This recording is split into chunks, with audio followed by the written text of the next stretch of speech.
Today I'm going to be changing out this dual washing machine valve in my little laundry alcove here. As far as I can tell, these washing machine valves are a little unusual. Mine is leaking, so I had to put these caps over it when I disconnected it. Even though I turned it off, it was still dripping out of here. It's a pretty simple system. It was a little difficult to find, but I'm going to change it out today. Let's go take a look at the new one that's going in. This is the new valve that's going in. The washing machine hose is hooked to this side. There's an on-off lever here. They're clearly labeled. That's on, and that's off. It really consists of several parts, but the two main parts are this portion here and then these fittings here, which are already installed in my case. Unless you're starting from scratch, you would have to solder a couple of threaded couplings on to mount this, but in my case these threaded parts are already on, so it's just going to require loosening the screws on the old one and putting the new one in. So hopefully the old screws, there's a lot of minerals in the water around here, hopefully everything comes off and this goes right in. There should be some new gaskets, and I know there's some new seals inside of here, and those are what's making that other old one drip, because the seals are worn out. But we'll go ahead and try to put this on. My friend Ed's going to help me, and I'll be able to video and I'll let him do the work. It shouldn't be that hard, and let's get going on it. This is the main water shutoff. This is a condo this is going in, and there's 5 units, and when you shut the water off to do any work, you have to shut this off right here, and unfortunately it shuts off water to everybody. I've already notified the whole condo, the whole building, that I'm going to be shutting the water off at this time of day, so I'm all ready to go ahead and shut it off. I'll come back out and shut that off after we get going inside. What's that, Ed? So Ed's going to take the new valve apart and see what we got, and then it'll be ready to go on as soon as we're ready to turn the water off and swap it out with the old one. I think we're going to need that O-ring, Ed, on the new one. Hopefully it fits. Actually that O-ring is going to go on the old fitting, which is still going to be in there. We're not going to use this fitting, but we're going to probably need that O-ring. I'll probably need both those O-rings. And that's it. Comes apart. Should just thread right on. We'll have to put these O-rings back down on the old fittings that are still there. And let's see how it goes. Now we're going to turn the water off. So it looks like when this one comes off, we're going to need the O-rings from the new one to set back down on those fittings that aren't coming out. And hopefully this will all go back together without any major hassle. So to do this job, I got this short little stubby screwdriver, which is a stubby 5-in-1. I had never seen one before. This is a pretty nice little tool from Harbor Freight, 5-in-1, made in Taiwan. Now let's see that other one, Ed. And this is something I never had in my toolbox, a little ratcheting multi-bit tool that is on a 90-degree angle to get you in a tight space. So we could use either one of these if we need them, but probably I think we're going to end up using the little stubby. So we're going to remove these caps. Probably going to require these channel locks, so I have a habit of over tightening stuff. That one wasn't too bad. We'll see if this thing's still dripping. We turned off the water, still coming out. Yep, still dripping, so we got to let the water pressure come down a little. If I had 2 hoses, maybe I'd hook a hose to each side, let it go. Trouble with this thing is it drips past the containment. You want me to try holding the bucket up, Ed? So we closed the main shutoff and started draining all the water from the whole building, and it looks like we're about there where we can change this valve.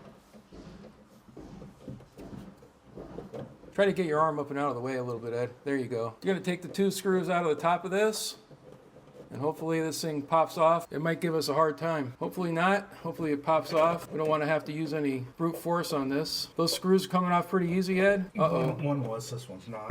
Uh-oh. You want me to hold the little screwdriver for you? So you can get something out of your hand? There you go. Give that one a shot. Give you a little more leverage. Yeah, get your arm out of the way, Ed. That's a cool tool, so. There we go. All right, perfect. Broke it loose with this little angle deal here. Now Ed's going to get that off. There we go.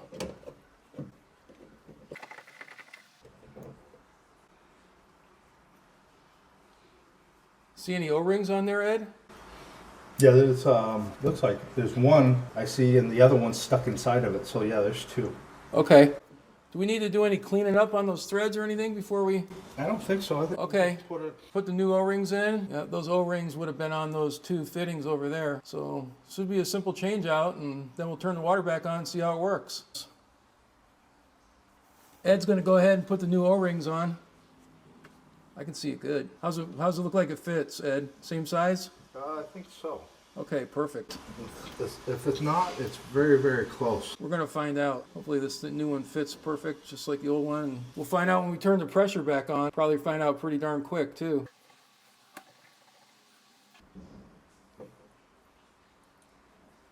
Two screws that go in the top, and the 2 screws have little O-rings on them, too. And really important to get these started right no cross threading. And once we turn that water back on, we're gonna know pretty quick just how good of a job we did here. I had taken the washer and dryer out of this little alcove to have this place painted, and that's when I noticed the dripping, and then I just used those caps temporarily to stop the drip. How do they feel like they're going on, Ed? Wrong, different thread? Yeah, it seems like. Okay, looks like we got a different thread on these bolts, so we're gonna probably have to go back to the old bolts with the new O-rings. Yeah, we're gonna have to use the old bolts on the new O-rings. We could have compared the old O-ring to the new O-ring too on that, but we didn't do it. It's too late now. So we're taking the new O-rings off the new screws, and we're putting the new O-rings on the old screws because they're the correct thread for the fittings that are inside there, and hopefully this gets it done. Like I keep saying, once we turn the pressure back on, we're gonna know pretty darn quick if this worked. Otherwise, I guess we'll be putting all the old stuff back on.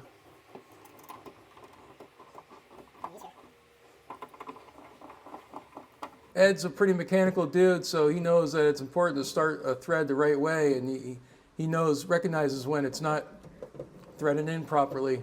So he stopped the process knowing something was not really exactly right, which is great, instead of ruining something, making a lot bigger job out of this, which I have a habit of doing myself. Sometimes I get a little carried away.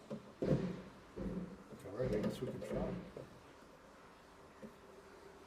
Are we ready to turn the water back on, Ed? So Ed's gonna turn the water on, and if this starts going all over the place, I'm gonna holler at him to turn it off as quickly as possible. Ed's outside turning the water on. We're gonna know pretty quick whether this valve's gonna hold water or not. No leaks? Not yet, but it might take a while for some water to get here. So far we don't have any leaks, but I'm not sure that this is pressurized yet because we don't have water coming out of the bathtub or... I don't want to. You want me to hold the bucket up? It's not pressurized yet. Oh, well. It's got to fill up the whole building. Oh, I'm sure it is. Oh, you think it is? Oh, yeah. Because this is the lower part? Yeah, this. Oh, yeah, hold the bucket. Let me hold the bucket down a little bit. Yep. Oh, okay. Let me hold the bucket down. You do that again. We're going to test this out. Okay, we got water coming out. We got pressure. Yep. I'm going to go turn the hot water heater back on so we have pressure to both sides.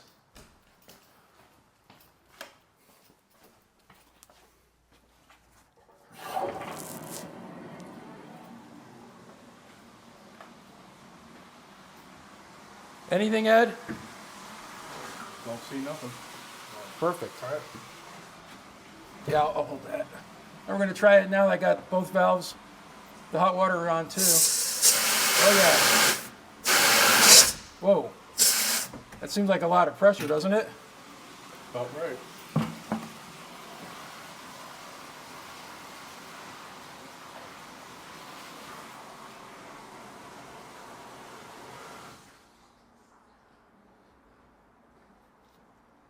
Well, we may have made a successful valve recovery operation using some new parts and some old parts. And we're going to stop the drips, and we don't have to worry about this place flooding. But what we'll do is we're going to go have some lunch, get a coffee, and when we come back, we'll see if the house is flooded. If not, we'll know we're successful. I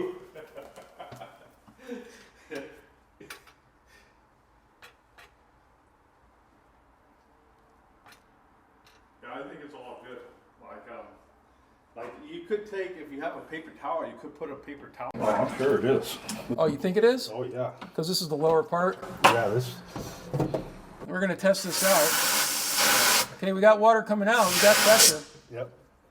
I'm going to go turn the hot water heater back on so we have pressure to both sides. Anything, Ed? Don't see nothing. We're going to try it now that I got both valves, the hot water are on too. Oh yeah. Whoa. That seems like a lot of pressure, doesn't it? About right.